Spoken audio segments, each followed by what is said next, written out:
crianças seguem com a irmã Jaque, nós vamos abrir nossas Bíblias em Gálatas, capítulo 2. Gálatas, capítulo 2, nós vamos hoje meditar do verso 1 ao 10. Né? Esse trecho que nós vamos ler hoje, ele é a continuação do que nós já vimos na semana passada. É um trecho da carta, como eu já expliquei aos irmãos, um trecho onde o apóstolo Paulo está defendendo aqui o seu apostolado, defendendo o evangelho que ele prega. Esse trecho é um trecho relativamente longo, ele começa no capítulo 1, vai ao longo de todo o capítulo 2, nós vamos ainda na semana que vem ainda continuar nesse discurso ainda, né? Nós estamos separando trechos do discurso para que a gente possa abstrair algumas lições de cada trecho, mas é um argumento único que começa lá atrás e vai se desenvolvendo. E, como eu já disse nas mensagens anteriores, há uma razão, há um propósito pela qual o apóstolo Paulo, pastor também, mas há uma razão pela qual o apóstolo Paulo está escrevendo essa carta. Ele está preocupado, muito preocupado, até mais do que preocupado, ele está decepcionado com a igreja, com as igrejas da região da Galácia, porque foram igrejas plantadas e inicialmente pastoreadas por ele, onde ele anunciou o evangelho genuíno, o evangelho de nosso Senhor Jesus Cristo, o evangelho que salva, o evangelho que ele vai dizer aos romanos que é poder para a salvação de todo aquele que crê. Ele anuncia esse evangelho, ele planta as igrejas, ele instrui a liderança nesse evangelho, aí ele se ausenta para dar continuidade ao seu chamado missionário, à sua vocação missionária, indo a outras regiões. Quando não, ele recebe a notícia de que aquelas igrejas haviam abraçado um outro evangelho, um novo evangelho, um falso evangelho. Então ele escreve a carta para refutar não apenas o falso evangelho, mas também algumas acusações que estavam sendo feitas contra ele, contra o apóstolo Paulo, de que ele não era um apóstolo digno. E os dois argumentos estão ligados um ao outro, porque o ponto aqui dos acusadores do apóstolo Paulo é: o evangelho de Paulo não pode ser o evangelho genuíno, porque Paulo não é apóstolo. E Paulo vai dizer exatamente o contrário, ele vai dizer: olha, o meu evangelho é evangelho genuíno, porque eu estou na mesma condição dos outros apóstolos, eu recebi o mesmo chamado que eles, eu fui instruído pela mesma fonte que eles. Porque qual era a acusação que muitos faziam? Ora, o apóstolo Paulo não foi instruído por Jesus, ou ele não andou diretamente com Jesus, não esteve próximo de Jesus. Essa é uma das características do apóstolo. A gente já viu isso em outros momentos, em outras lições, em outras mensagens também, e aqui fica apenas um parêntese, um comentário, né? A característica primordial de um apóstolo é ter sido testemunha ocular de Jesus Cristo. Essa é a característica primordial de um apóstolo. Por isso que nós afirmamos tranquilamente, sem nenhum tipo de preocupação e sem nenhum tipo de medo de ofender quem quer que seja, não há apóstolos modernos, a não ser que essas pessoas tenham sido catapultadas para o tempo passado, levadas por uma máquina do tempo até a presença de Jesus, talvez aí alguma coisa lá, estilo Cavalo de Troia, né? Se alguém já leu essa série de obras, né? Uma obra ficcional, a não ser que o indivíduo tenha sido levado ao tempo de Jesus para vislumbrá-lo pessoalmente, ou que o próprio Jesus tenha se revelado a ele, se apresentado a ele em tempos modernos. Mas aí, de novo, aquela conversa que a gente já teve pelas manhãs aqui na Escola Bíblica Dominical, se é revelação, essa revelação tem que ser apresentada a toda a igreja, porque toda a igreja precisa ser abençoada por essa revelação. Então, por isso, tranquilamente, nós afirmamos, sem nenhum tipo de medo de ofender quem quer que seja, não há apóstolos modernos, não há qualquer um desses que se apresenta como apóstolo, está trazendo para si um título do qual ele não é merecedor, um título do qual ele não é digno, um título que, na verdade, não representa nada. As pessoas usam muito mais para fazer uma espécie de hierarquia de poder dentro de estruturas de igrejas onde você tem alguma espécie de sistema de níveis, né? O indivíduo começa num nível, vai subindo, subindo, subindo, e aí, normalmente, o último nível é o nível de apóstolo. E, obviamente, eles estão muito mais próximos do falso evangelho do que propriamente do verdadeiro evangelho. Mas esse não é o tema exatamente da mensagem ou da carta como um todo.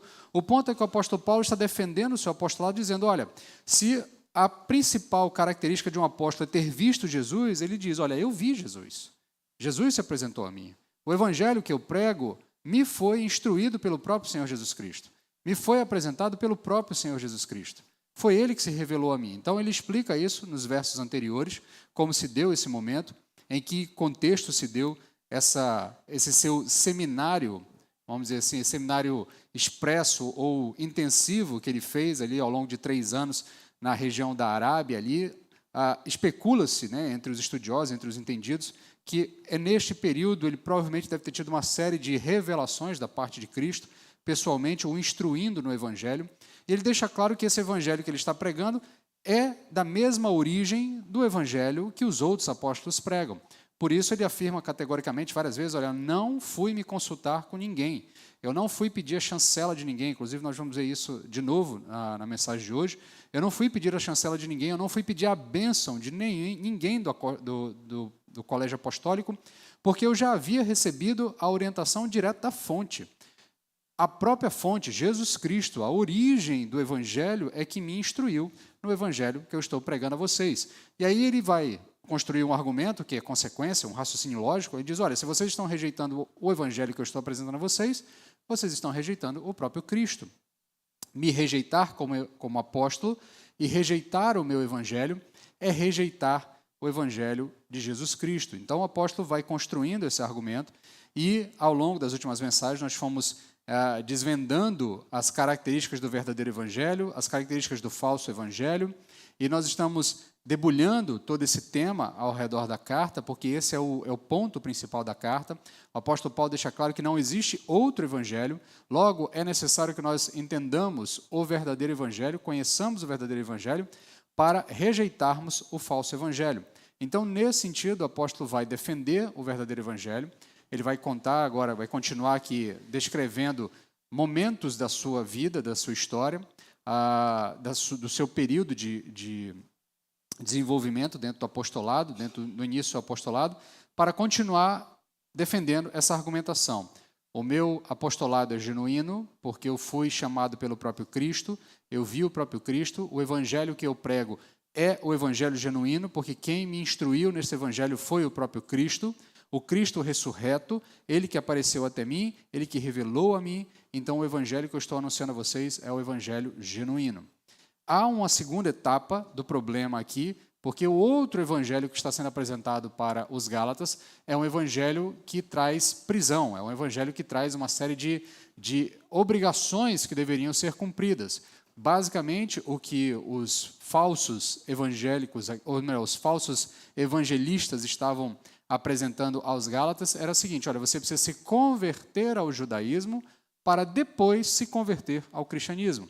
Então, primeiro você precisa se tornar judeu, para então você se tornar salvo genuinamente. Aqui não é nem a questão de ser cristão ou não. A ideia é de salvação.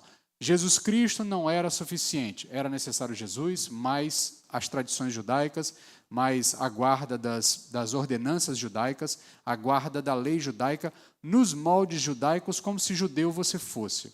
Então, se você era um gentil, um homem, você precisaria se circuncidar, você precisaria agora abster-se de comer uma série de alimentos específicos, você precisaria guardar o sábado, você precisaria guardar as festas, guardar as datas específicas, as datas especiais da tradição judaica e da lei judaica, e aí é uma distinção nesse momento que ao longo da carta a gente vai entendendo porque o apóstolo Paulo faz essa distinção. A lei que se cumpre na pessoa de Jesus Cristo alcança o seu objetivo na pessoa de Jesus Cristo, portanto, ela não se torna mais essencial ou necessária para que alguém se aproxime de Deus. O que se torna essencial e necessário para que alguém se aproxime de Deus é a pessoa de Jesus Cristo. Ele se torna essa ponte que substitui esta aliança antiga por uma nova aliança no seu sangue, logo para o apóstolo Paulo, e nós vamos ver aqui ao longo da mensagem, que para inclusive o colégio apostólico não havia necessidade de que os gentios, que não eram judeus por natureza, não eram de origem judaica, não era necessário que eles guardassem aqueles símbolos identitários dos judeus, a fim de que eles pudessem alcançar salvação. Na verdade, para o apóstolo Paulo, nem mesmo para alguns judeus, que por acaso não tivessem passado por essa experiência, como é o caso de Timóteo posteriormente, para o apóstolo Paulo, nem sequer para Timóteo era necessário. Ele circuncida Timóteo para evitar qualquer tipo de discussão posterior, mas não porque ele duvidasse da salvação de Timóteo, que era filho de judeus, mas era também filho de gentios e não havia sido circuncidado. Ele circuncida Timóteo apenas para evitar problemas maiores. Afinal de contas, Timóteo ia assumir a liderança e assumir o pastoreio, então há algumas razões pela qual o apóstolo Paulo diz, olha, para evitar problemas, a gente circuncida você, ainda que já tivesse passado da idade, não estivesse na idade adulta, né?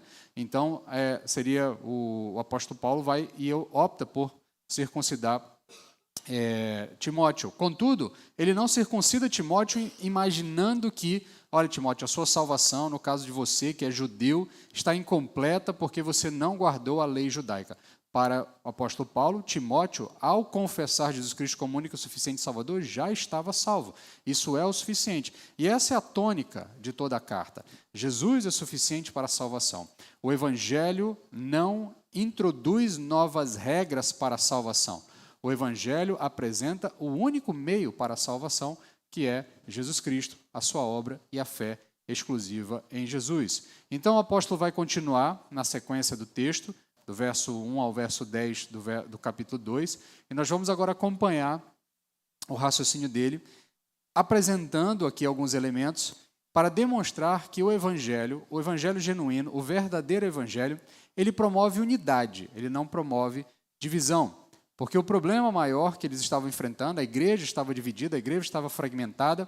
Por quê? Porque haviam pessoas entrado dentro da igreja, apresentado agora uma série de regras e dizendo, olha, se você não fizer isso, você não está dentro do rol de salvos. Então a igreja estava dividida entre salvos e não salvos, no sentido de que se você não cumprir as regras, especialmente as regras específicas, regras externas, de marcas externas, circuncisão e outras marcas externas como dieta alimentar, você não havia encontrado salvação.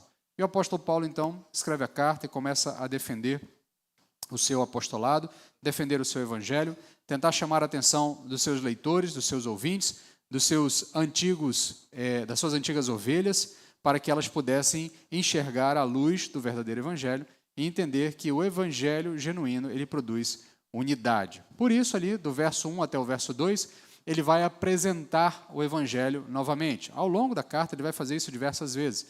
Ele vai estar sempre, constantemente, desenvolvendo aquela ideia que ele apresentou lá nos primeiros versos, de que o evangelho consiste na mensagem de que Cristo Jesus entregou-se pelos nossos pecados para nos livrar desse mundo mal, tudo isso segundo a vontade de Deus o Pai, para a honra e glória de Deus o Pai.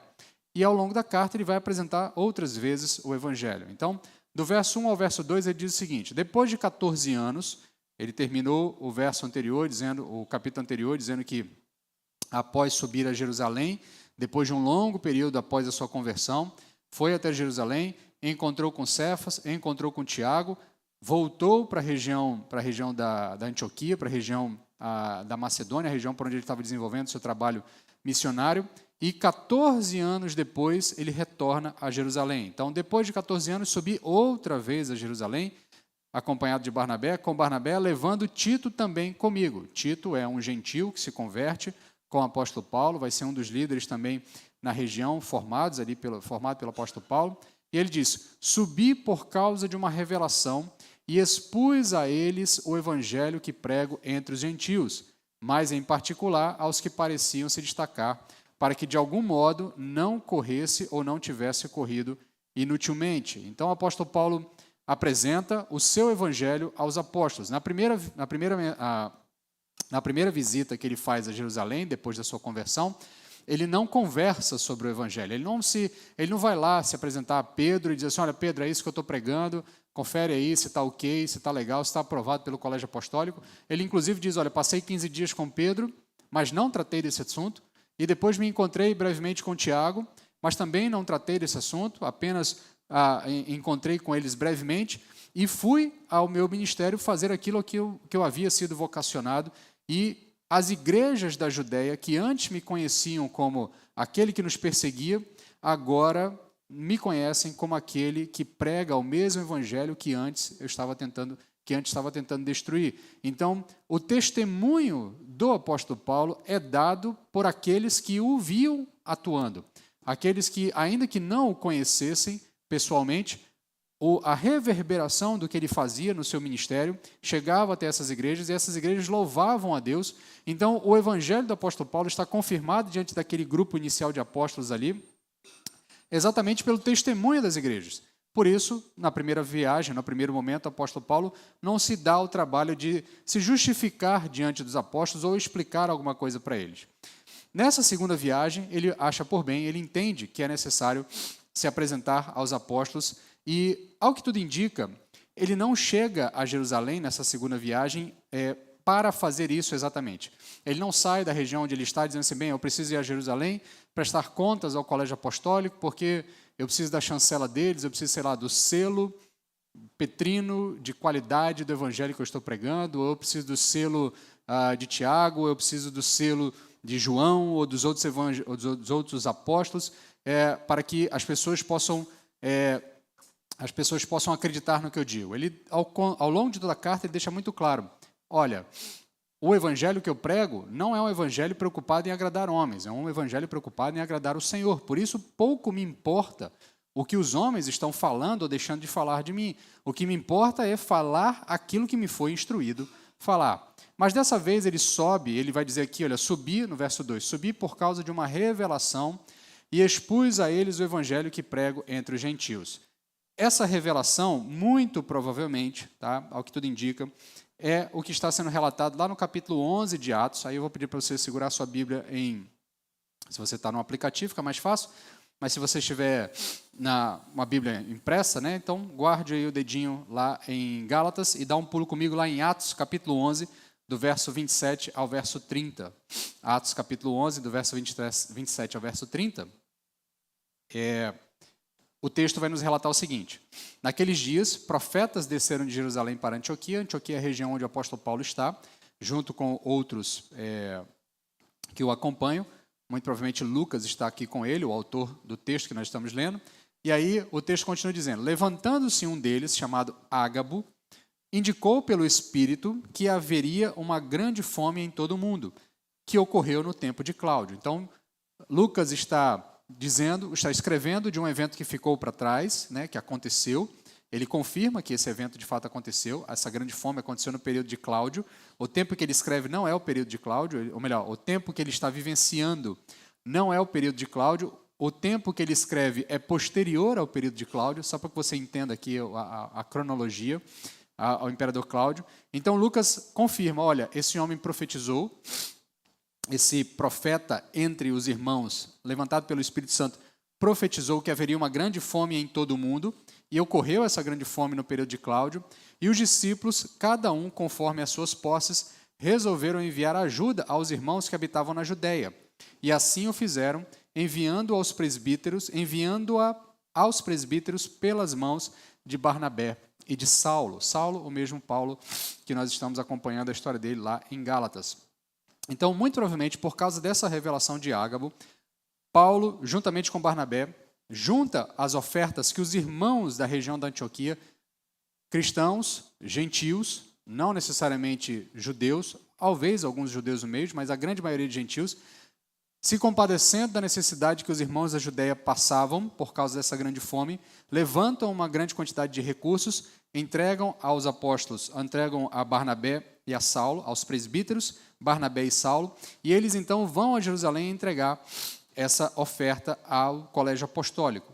O apóstolo Paulo aproveita essa viagem para resolver essas demandas, para resolver essas questões, porque este problema estava se espalhando em todas as igrejas gentílicas. A introdução, ou melhor, a intromissão de judeus, muitos que haviam se convertido ou ainda estavam num processo de conversão, invadiam as igrejas gentílicas e começavam a impor exigências, no sentido de, olha, você precisa se circuncidar, se você for homem, você precisa guardar o sábado, você precisa fazer uma série de regras, e, de novo, impondo esta percepção. Você precisa se converter para depois se converter.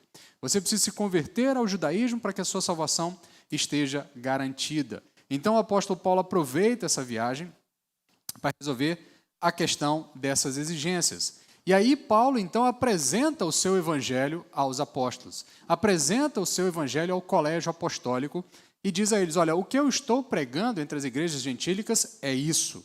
E ele apresenta o evangelho, ele anuncia o evangelho, ele prega para os apóstolos, e aí é interessante perceber que até mesmo o apóstolo precisa estar constantemente sendo objeto do evangelho, seja em algum momento de aprendizado ou até mesmo sendo objeto de um pregador genuíno. Por isso, todo crente, por mais avançado na fé que já esteja, precisa estar constantemente sendo alimentado. Então, o apóstolo Paulo prega o seu evangelho ao colégio apostólico, e o colégio apostólico olha para Paulo e diz assim, é exatamente isso que nós pregamos. Nós estamos falando a mesma coisa, nós estamos pregando a mesma coisa, nós confirmamos aquilo que você está pregando, por isso nós vamos ver mais para frente, eles estendem a mão da destra, né, a destra da comunhão, dizendo, estamos juntos, Paulo. Basicamente, se fosse um tempo moderno, dizendo, estamos juntos, Paulo, tá? A gente está junto, está caminhando junto, a gente está na mesma sintonia, estamos fazendo a mesma coisa. Então, o apóstolo Paulo apresenta o seu evangelho, e ele apresenta, obviamente, aos principais, aos apóstolos que estavam à frente do colégio apostólico. Provavelmente ele apresenta a Tiago, apresenta também a Pedro, que são os dois principais, e Tiago é o pastor da igreja de Jerusalém, Tiago, o irmão de Jesus, não Tiago, o apóstolo, mas Tiago, o irmão de Jesus, é o pastor da igreja em Jerusalém, é o coluna, né, é o principal ali da igreja.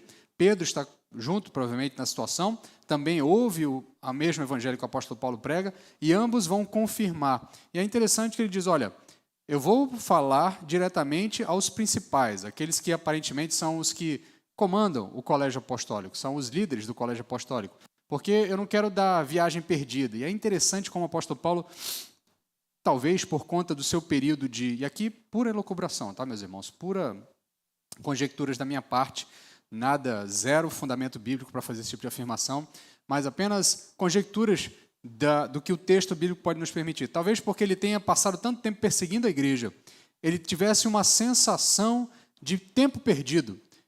Eu perdi muito tempo tentando destruir a igreja e eu preciso ganhar esse tempo. E aí ele transmite a seguinte ideia, eu vou falar diretamente com os principais porque eu não quero dar viagem perdida.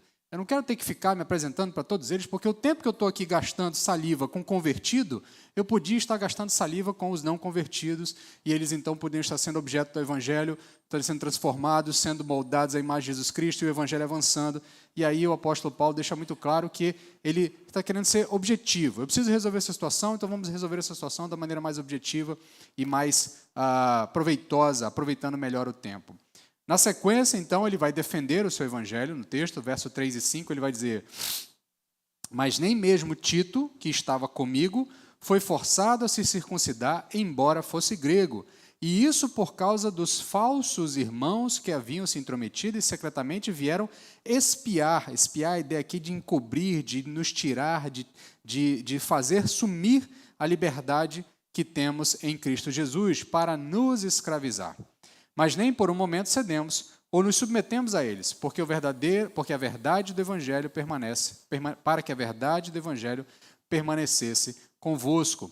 Então, Paulo se apresenta diante do colégio apostólico, da liderança do colégio apostólico, e ele se apresenta, ele, judeu, Barnabé, judeu, mas também traz Tito, um gentil.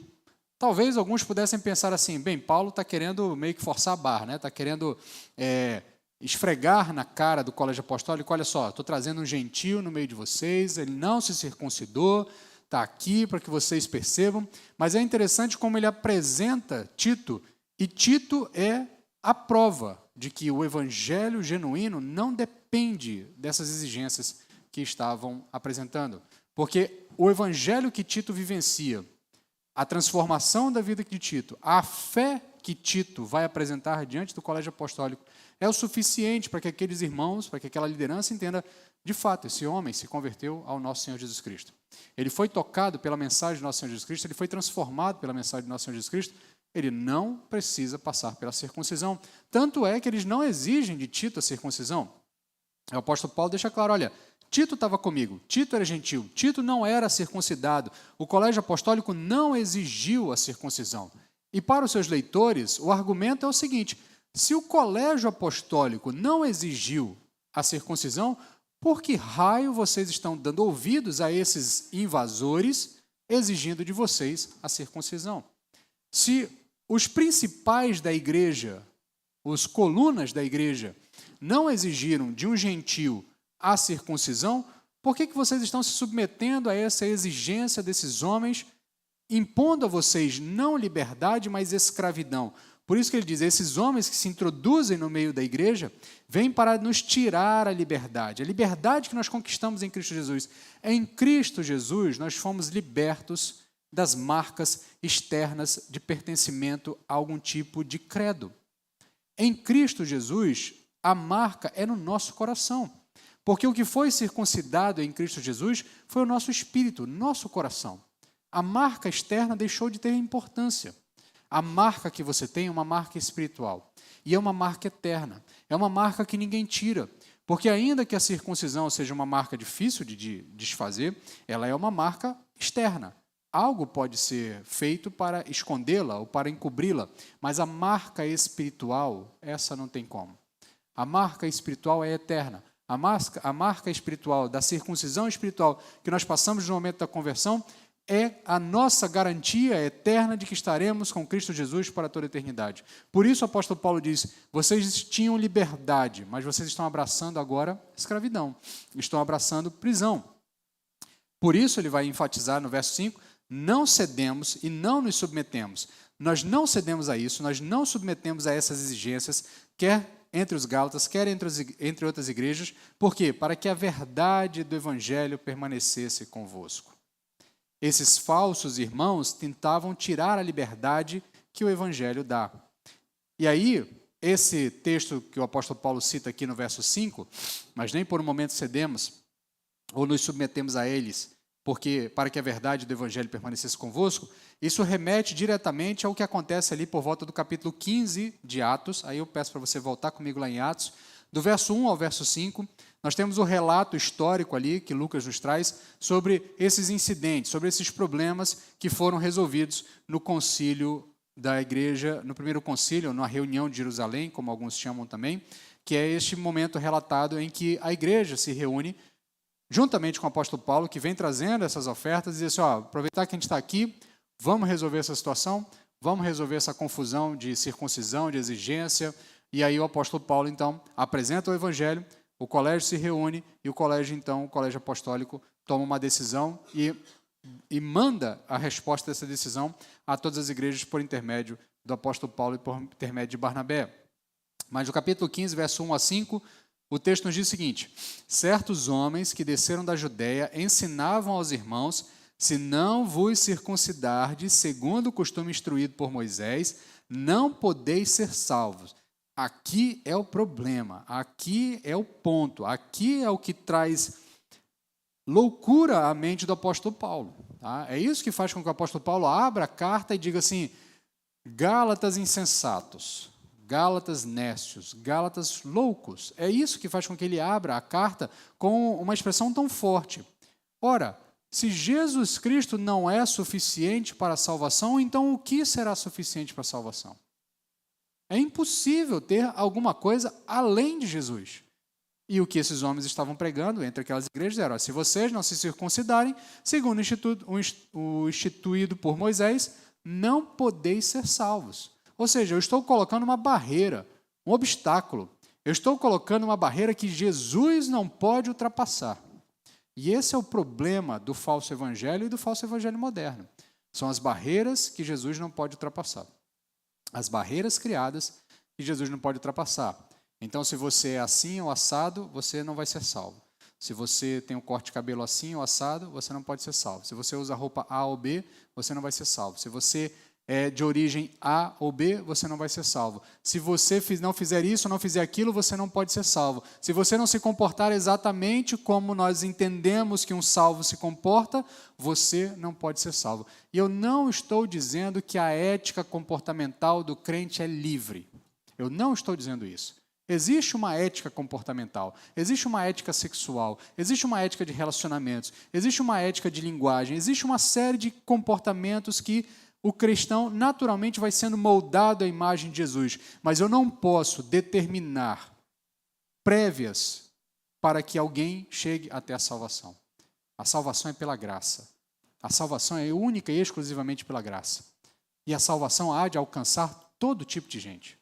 Porque o evangelho é para ser anunciado a todo tipo de gente.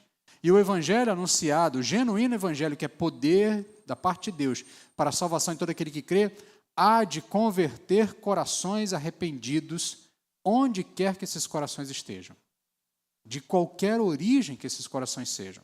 Então o apóstolo Paulo continua aqui dizendo, ou melhor, Lucas nos dizendo, ele diz assim, então Paulo, verso 2, então Paulo e Barnabé os confrontaram e discutiam muito com eles. E os irmãos resolveram que os dois e mais alguns dentre eles subissem a Jerusalém aos apóstolos e aos presbíteros por causa daquela questão. Imagina aqui, eu sempre digo para os irmãos, a gente precisa ter um pouco mais de mente, de leitura, de fantasia, né, para que a gente, ou mesmo de narrativas, né, porque às vezes a gente vai lendo os textos e vai passando meio batido. Eu fico imaginando aqui, Lucas está escrevendo, obviamente ele precisa escolher palavras, e as palavras precisam representar momentos, né, então não dá para ele ficar também floreando demais, mas ele disse, olha, então Paulo e Barnabé os confrontaram e discutiram muito com eles. Pensa só o que é discutir com o apóstolo Paulo. Pensa só o que é discutir com Barnabé. Dois homens extremamente capacitados pelo Senhor, que foram assim as colunas iniciais de todas as igrejas na região da Antioquia. Então esses homens debatiam e argumentavam fortemente, mas a resistência da insistência do falso evangelho foi grande. Ao ponto de as pessoas disseram, vamos fazer o seguinte, vamos levar isso para o colégio apostólico, vamos conversar com o colégio apostólico para ver se a gente resolve isso de uma vez por todas. Então ele sobe a Jerusalém, aos apóstolos e aos presbíteros, não só o colégio apostólico, mas todo o colégio de líderes da igreja, por causa daquela questão. Estou agora no finalzinho do verso 2. E verso 3, eles foram acompanhados pela igreja por um trecho do caminho e passando pela Fenícia e por Samaria, relatavam a conversão dos gentios, levando grande alegria a todos os irmãos. E aí o apóstolo Paulo relata, ou melhor, Lucas vai relatar que eles foram caminhando juntamente com a igreja por um período e à medida que eles iam caminhando, passando por regiões já de maior influência judaica, e aqui especialmente na região da Samaria, eles iam dizendo, olha, os gentios estão se convertendo. O evangelho que nós estamos pregando está convertendo os gentios. E as pessoas se alegravam com isso. E aí o texto continua. Quando chegaram a Jerusalém, foram recebidos pela igreja e pelos apóstolos e presbíteros. Então relataram tudo o que Deus havia feito por meio deles. Mas alguns do grupo religioso dos fariseus, que haviam crido, levantaram-se e disseram que era necessário circuncidá-los e mandar que obedecessem à lei de Moisés. Então ainda estava enraizado no meio da igreja essa ideia maluca de que se você não seguir uma série de regras, você não vai ser salvo. Se você se apegar a regras na expectativa de ser salvo, você não vai chegar a lugar nenhum.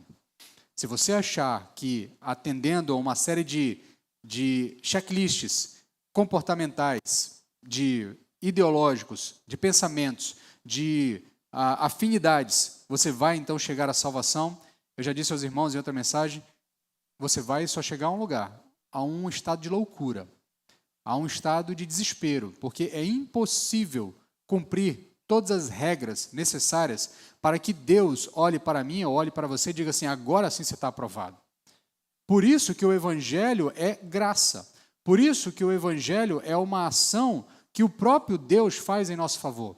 Por isso é que nós podemos ter essa tranquilidade, porque Cristo Jesus já realizou tudo o que era necessário realizar a fim de que pudéssemos ser salvos.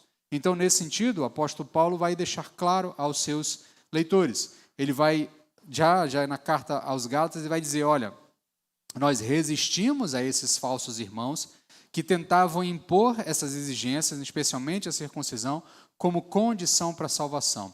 E ele vai enfatizar que não há condição para a salvação. Nem mesmo a fé, que é um condicionante para chegar ao arrependimento, é obra sua. A fé é um dom de Deus dado a você. É uma graça de Deus dada a você. Por isso nós chegamos à salvação completamente desarmados, completamente com as mãos inteiramente vazias, sem absolutamente nada para apresentar diante de Deus.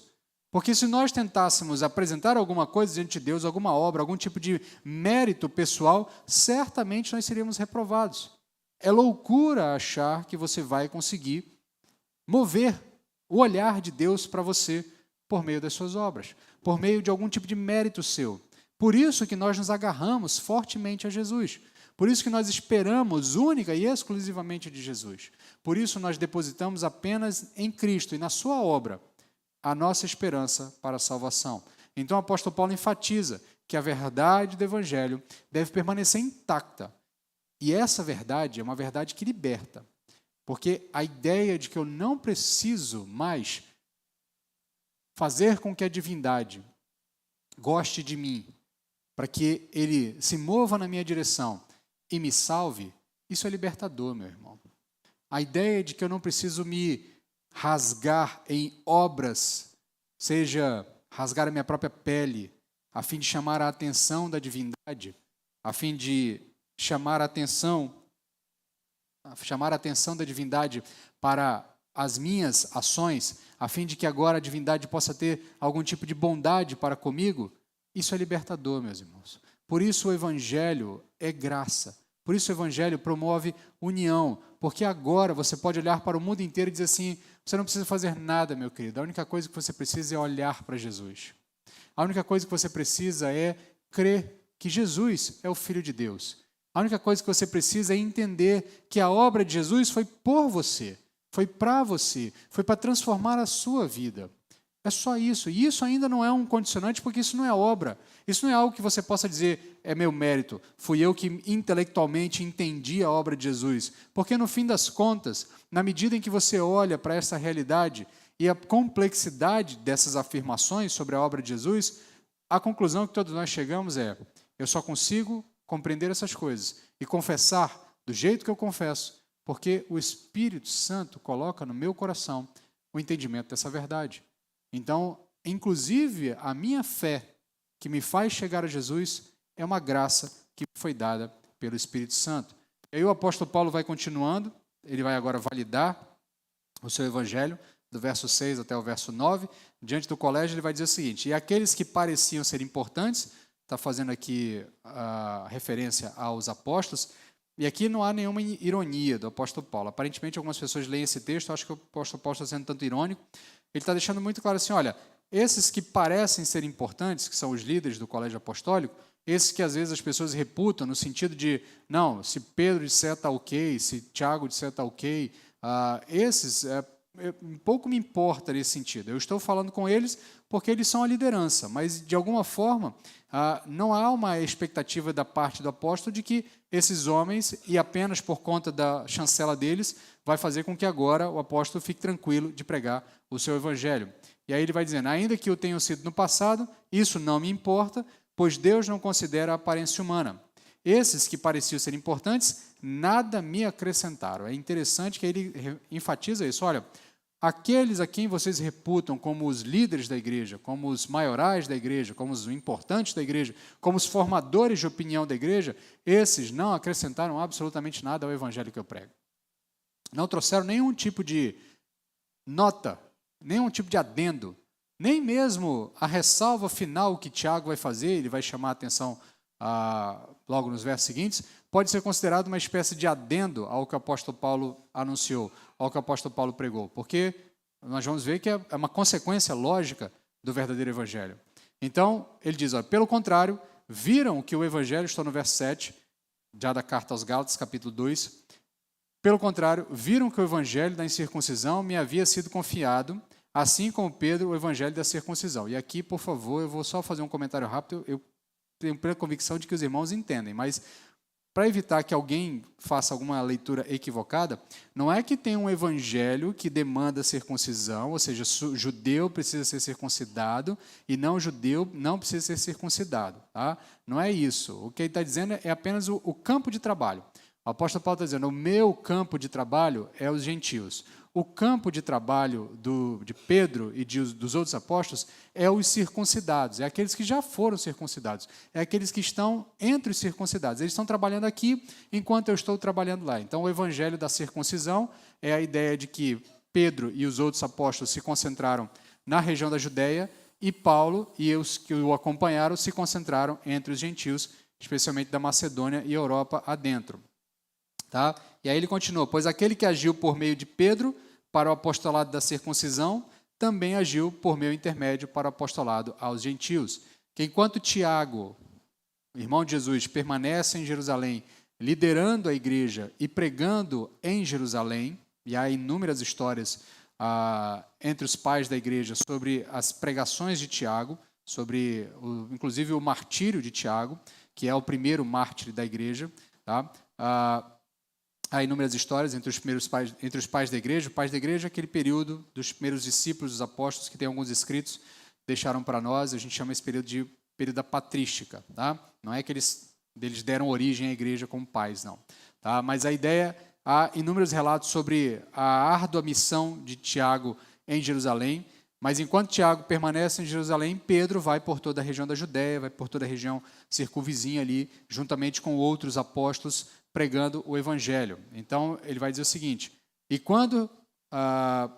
verso 9, e quando reconheceram a graça que me havia sido dada, Tiago, Cefas e João, tá? E aqui é interessante a ordem, né, que o apóstolo Paulo apresenta, que Tiago é o pastor da igreja, Cefas e João são os dois apóstolos, Cefas é Pedro, são os dois apóstolos que estavam atuando diretamente em outras regiões. Considerados colunas, estenderam a mão direita da comunhão a mim e a Barnabé, para que fôssemos aos gentios e eles à circuncisão. Então, Paulo vai destacar que os apóstolos em Jerusalém, incluindo Tiago, Cefas e aqui Pedro, né, e João, reconheceram que foi dado a ele a mesma graça, uma graça. Qual é a graça? O evangelho que ele está pregando, e esse evangelho é o evangelho que não exige que o indivíduo cumpra regras para chegar à salvação, é o mesmo evangelho que eles estão pregando entre os da circuncisão. E aí ele deixa isso claro, enquanto o meu campo de trabalho é um, o campo de trabalho de vocês é outro. Então Paulo, ao pregar o evangelho para os que pareciam importante, demonstra que a sua preocupação é o que Deus pensa sobre ele e não o que os homens pensam sobre ele. Então ele anuncia o seu evangelho àquele colégio apostólico. O colégio apostólico confirma o evangelho, dizendo, nós estamos pregando a mesma coisa, nós reconhecemos que foi derramada uma graça sobre você, você vai aos da não circuncisão e nós vamos ao da circuncisão e está tudo certo, o evangelho que nós estamos pregando é o mesmo. Porque no fim das contas, o apóstolo Paulo está aqui mais preocupado em o que Deus está pensando dele e o que Deus está pensando do que ele está fazendo com o que o próprio Deus deu a ele por intermédio de Jesus, do que propriamente com o que os apóstolos estão pensando. Porque o temor de Deus é a razão pela qual devemos pregar o puro evangelho. Por isso que o apóstolo Paulo está tão preocupado em pregar o genuíno evangelho e lutar pelo genuíno evangelho, porque o genuíno evangelho é de origem divina, e logo Paulo teme ao Senhor que lhe deu aquela mensagem, e aqui o temor não é o temor no sentido de ter medo de Deus, mas é o temor do respeito. O próprio Deus se revelou a mim, se revelou ao apóstolo Paulo, lhe dando um evangelho, lhe dando a mensagem, explicando a mensagem. O apóstolo Paulo deveria lutar com unhas e dentes para que esta mensagem chegasse a todas as pessoas. O temor de Deus é o fundamento de toda a vida cristã. Então, os apóstolos estendem a mão direita da comunhão, isso simboliza a unidade, mesmo na diversidade de ministérios, no sentido de que enquanto uns iam da circuncisão e outros iam ao da não circuncisão, eles estavam unidos no mesmo propósito. Pedro vai aos circuncisos, Paulo vai aos gentios, mas unidos no mesmo propósito, pregando o mesmo evangelho. Esse sinal simboliza o reconhecimento de que o evangelho é um só, e promove união e um só corpo. Evangelho genuíno promove união. Evangelho falso promove divisão, promove separação, promove partidos dentro da igreja.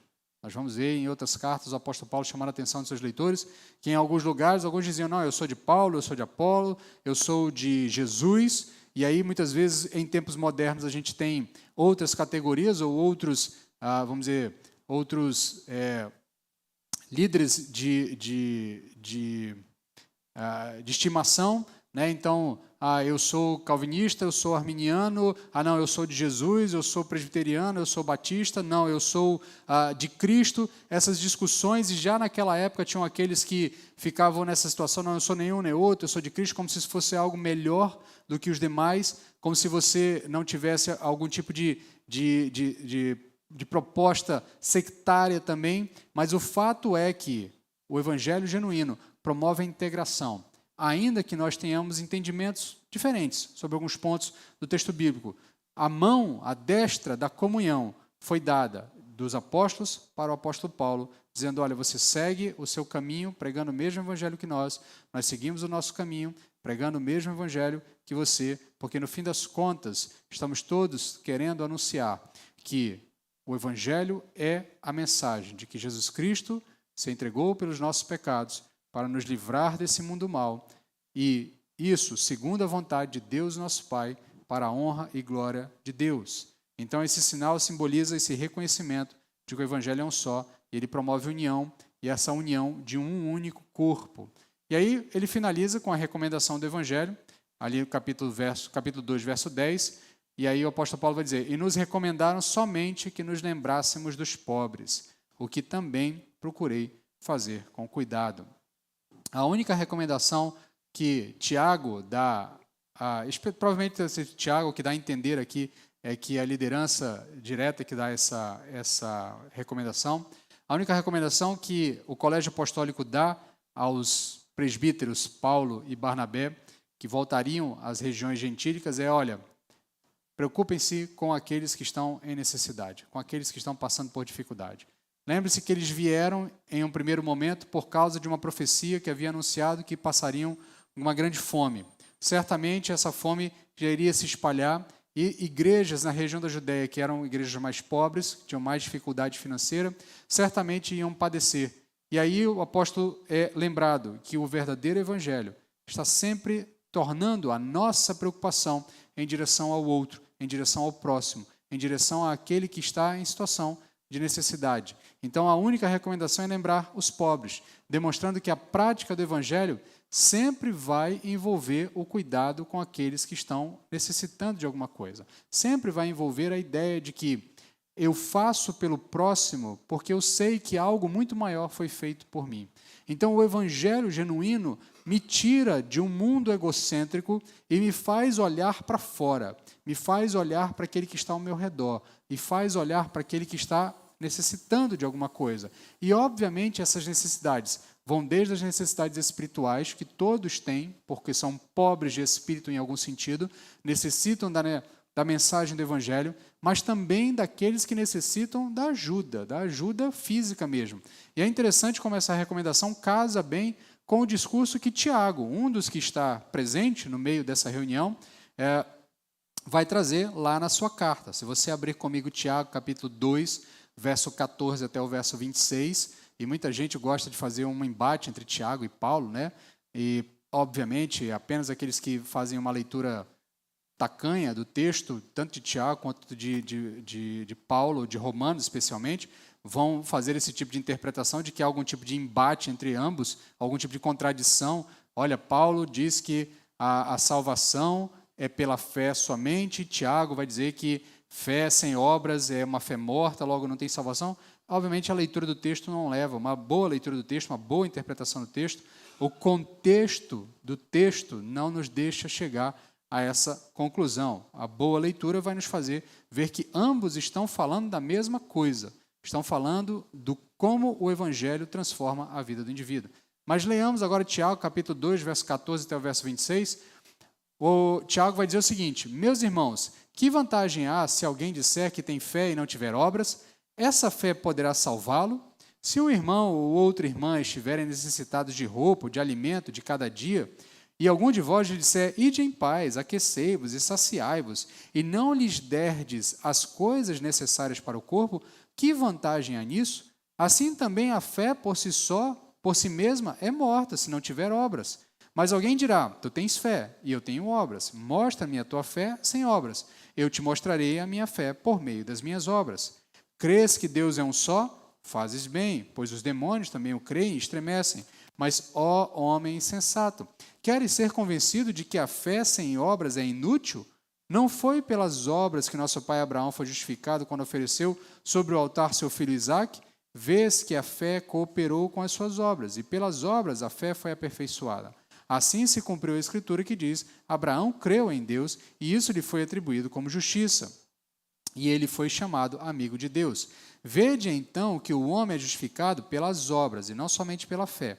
De igual modo, a prostituta Raabe não foi justificada pelas obras, quando acolheu os espias e fez sair por outro caminho, pois assim como o corpo sem espírito está morto, também a fé sem obras está morta. E esse verso final, ele mata toda a discussão sobre esse tema ou sobre o possível embate entre ambos. O que ambos vão dizer claramente é: olha, meu querido, se o evangelho tocou o seu coração, certamente você vai parar de olhar para você mesmo, você vai olhar para o próximo. Se o evangelho transformou você, você não é mais o centro do mundo. Você passa a viver para Deus e para o próximo. Amarás o Senhor teu Deus acima de todas as coisas e ao próximo como a você mesmo. E aí, nesse sentido, de que adianta as pessoas estarem ao meu redor, passando por necessidades, passando por dificuldades, e eu simplesmente ignorar essas dificuldades. Então, o que o Colégio Apostólico diz para Paulo é o seguinte: Paulo, o evangelho que você prega é o evangelho genuíno. Certamente, se você for aos gentios que eles estiverem em necessidade, você vai cuidar deles, você vai se preocupar com eles. Não se esqueça de que o evangelho nos projeta em direção ao próximo. O evangelho nos faz olhar para aqueles que estão ao nosso redor e passam por necessidades e passam por dificuldades, quaisquer que sejam elas. E eu, obviamente, os irmãos me conhecem, não é da minha índole, eu não faço do evangelho uma plataforma social ou política, são duas coisas diferentes, mas o evangelho genuíno me faz olhar para Deus acima de todas as coisas e para o meu próximo como a mim mesmo. E se o meu próximo passa por necessidade, eu olho para o próximo e eu estendo a minha mão para auxiliá-lo, para socorrer ele. É isso que Tiago fala, é isso que Paulo faz, é isso que Paulo vai falar também em outros momentos, é isso que o Colégio Apostólico está dizendo para o apóstolo Paulo, dizendo: se nós de fato somos um só e o evangelho produz unidade, nós não vamos deixar entre nós que outros passem por necessidades ou aqueles ao nosso redor passem por dificuldades quando nós podemos auxiliá-los de alguma forma e fazer algo por eles. Certamente, as obras não salvam, mas o salvo se preocupa com aqueles que sofrem. Nós deveríamos fazer boas obras porque assim nós diríamos a Cristo, estaremos dizendo a Cristo que nós somos gratos pela grande obra que Ele fez por nós. As nossas boas obras nada mais são do que um reflexo da nossa gratidão pela grande obra que Jesus Cristo fez por nós no Calvário, nos dando salvação, uma salvação gratuita e genuína, que nos liberta de todo tipo de demanda, de exigência e nos coloca diante da salvação completa e total apenas pelo fato de nós nos agarrarmos a Cristo e confiarmos única e exclusivamente nele. Deixa eu finalizar aqui com algumas aplicações. Quero que você guarde dessa noite que o Evangelho ele abre uma porta graciosa que convida todo arrependido para entrar. O Evangelho abre portas, o Evangelho não cria barreiras. O Evangelho abre portas, ele não cria barreiras. Nós precisamos fazer com que o mundo entenda que as pessoas não precisam se converter para entrar na igreja. Isso é uma demanda antiga, isso é um problema antigo. A ideia que muitas pessoas têm: não, quando eu me acertar, eu vou para a igreja. Quando eu me corrigir, quando eu parar de fazer as coisas erradas que eu faço, aí eu vou para a igreja. Porque as pessoas até vislumbram um valor no evangelho que nós pregamos. Até vislumbram um valor na mensagem que é vivenciada pela igreja. Mas elas olham para si mesmas e percebem falhas, naturalmente, porque somos pecadores, e aí há uma ideia de que, não, eu primeiro preciso me consertar, eu preciso parar de fazer isso, eu preciso parar de aquilo, aí eu vou para a igreja. E nós precisamos mudar a ideia do mundo sobre o evangelho e sobre isso rapidamente, urgentemente. O mundo precisa olhar para o evangelho e entender que o evangelho é uma porta aberta para que todo arrependido entre. Uma vez que ele entrar no evangelho, certamente a graça de nosso Senhor Jesus Cristo, a ação do Espírito Santo, a obra de Deus, a comunhão da igreja há de transformar a imagem desse indivíduo a imagem e semelhança de Jesus. Ninguém se torna imagem e semelhança de Jesus lá fora para depois entrar na igreja e aí ser melhorado. As pessoas só se tornam imagem e semelhança de Jesus aqui, dentro do Evangelho. Então o Evangelho ele abre portas, ele não cria barreiras. E a gente precisa olhar para o Evangelho que nós estamos pregando e ver se o Evangelho que estamos pregando não está criando barreiras ao invés de abrir portas. O Evangelho não coloca obstáculos para a salvação, o Evangelho remove barreiras. Nós não devemos permitir que as tradições humanas sobreponham a liberdade e a verdade do Evangelho. Nós não devemos permitir que as tradições humanas sobreponham a liberdade e a verdade do Evangelho. Por mais que eu entenda, e eu sou um defensor dos valores das tradições denominacionais, nós fazemos parte de uma tradição de muitos anos, de muitos séculos, a tradição batista. Eu entendo que é uma tradição que contribuiu grandemente para a história da cristandade, para a cristandade moderna. Tenho carinho pelo valor que os batistas trouxeram para a história da igreja, mas eu não posso achar que as minhas tradições, as tradições batistas, são a única porta de entrada para o céu, no sentido de que ou você se torna batista e chega aos céus, ou você não chegará aos céus de maneira alguma. Eu não posso achar que, se o indivíduo não compreende exatamente igual sobre temas periféricos, que nós tenhamos alguma discussão teológica, então esse indivíduo se torna um herege, porque de repente ele é arminiano e eu sou calvinista, então ele não vai para o céu porque eu vou para o céu, ou então porque ele é de repente de uma fé pentecostal e eu sou de uma fé tradicional, uma fé reformada, e isso não faz com que eu crie barreiras e regras, colocando essas tradições humanas em postos que elas não deveriam estar e impedindo a comunhão do corpo. Então nós não devemos permitir que as tradições humanas sobreponham a liberdade e a verdade do Evangelho, por mais valor que essas tradições tenham, por mais bênção que essas tradições possam trazer para a comunhão do corpo. Elas sempre estarão abaixo do Evangelho. Se elas não servirem ao Evangelho, certamente elas trarão dificuldades. E, por fim, a nossa fé deve ser acompanhada de obras que testemunhem o amor de Cristo, especialmente o cuidado daqueles que estão necessitados. Porque o verdadeiro Evangelho me catapulta em direção ao próximo e me leva em direção a Deus em todo o tempo. Finalizando, meus queridos, o verdadeiro Evangelho produz unidade na igreja. O verdadeiro Evangelho aglutina, o verdadeiro Evangelho atrai, o verdadeiro Evangelho não coloca barreiras. O verdadeiro Evangelho diz, olha, meu querido, você não precisa fazer nada. Vem que Jesus resolve sua vida. Vem que Jesus Cristo pode e vai resolver a sua vida.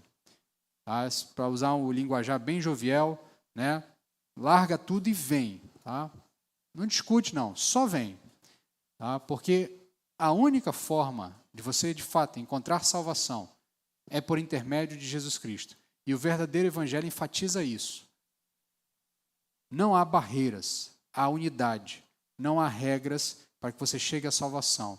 A única coisa que você precisa é de Jesus Cristo e somente Jesus Cristo. Quero convidar você a fechar os seus olhos, baixar a sua cabeça, nós vamos orar enquanto nós nos preparamos para a segunda parte, a última parte do culto, a ceia.